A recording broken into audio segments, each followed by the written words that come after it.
और वंदे मातरम के आज 150 साल पूरे हो गए और इस मौके पर आज देश भर में अलग अलग कार्यक्रम आयोजित किए जा रहे हैं, जिनमें शान से देश का राष्ट्रगीत गाया जा रहा है। लेकिन कई लोग ऐसे हैं जिनको ये भी गवारा नहीं। वंदे मातरम गाने का विरोध कई जगह पर भाईजान ने किया और इसके बाद सवाल पूछे जा रहे हैं कि आखिर राष्ट्रगीत से कैसा एतराज। नहीं, बिल्कुल नहीं गाऊंगा। क्यों नहीं? बिल्कुल नहीं गाऊंगा।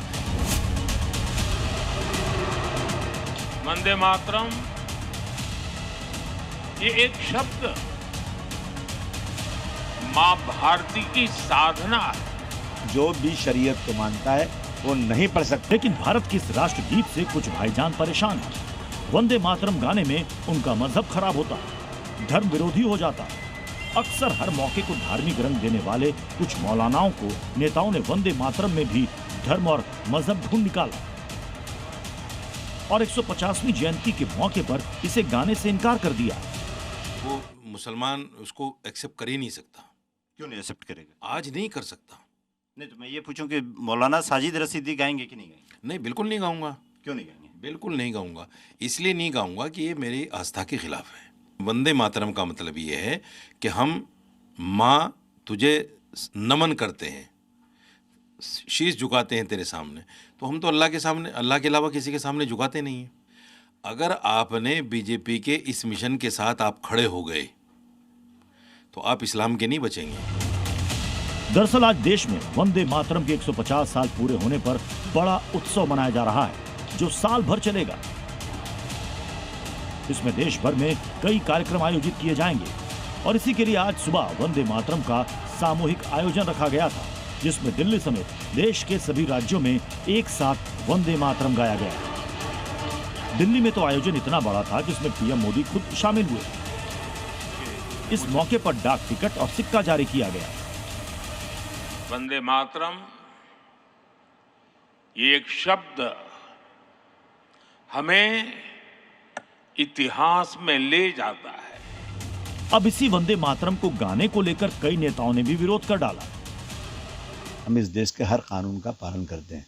वंदे मातरम या राष्ट्रगीत या महाराष्ट्र की गीत, ये सारी असेंबली में पढ़ी जाती है, हम वहीं खड़े रहते हैं। हमने कभी इसका विरोध नहीं किया, लेकिन मजबूरी का हम पढ़ नहीं सकते वंदे मातरम। मैंने ये कहा कि ये आस्था का सवाल है, लेकिन जो भी शरीयत को मानता है वो नहीं पढ़ सकता।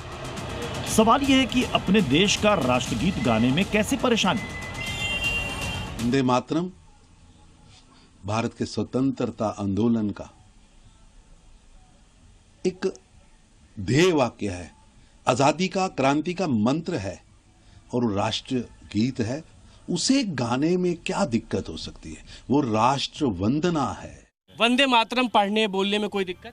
कोई दिक्कत नहीं है हमको वंदे मातरम पढ़ने में। कोई दिक्कत वंदे मातरम क्यों दिक्कत होगा? इसमें कोई बुराई नहीं वंदे मातरम, इसमें कोई हर्ज नहीं वंदे मातरम बोलने में। हम भी हमारा साथ है। आप अपने हिसाब से जो भी करें आपके लिए सही है। हम अपने हिसाब से हम अपने हिसाब से करें, हमारे लिए सही है। अबू हासिम बोलेगा तो क्या पूरा मुसलमान उसके साथ चले जाएगा? क्या वो गलत करेगा सब मुसलमान उसके साथ चले जाएगा? कभी देश के राष्ट्रगान की बात हो या फिर राष्ट्रगीत की, उसे गाने से मजहब कैसे खराब होने लगता? और क्यों हर बार देश प्रेम से जुड़े इन मामलों में कुछ कट्टर मौलाना मजहब वाली नफरत घोलने में लग जाते हैं? ब्यूरो रिपोर्ट, जी मीडिया। किसको अच्छा कर्म माने और किसको बुरा कर्म माने? धर्म किसके लिए है, अगर ये पकड़ लिया तो धर्म क्या है ये अपने आप साफ हो जाएगा। क्या आप भी सहमत हैं कि कर्म ही धर्म है?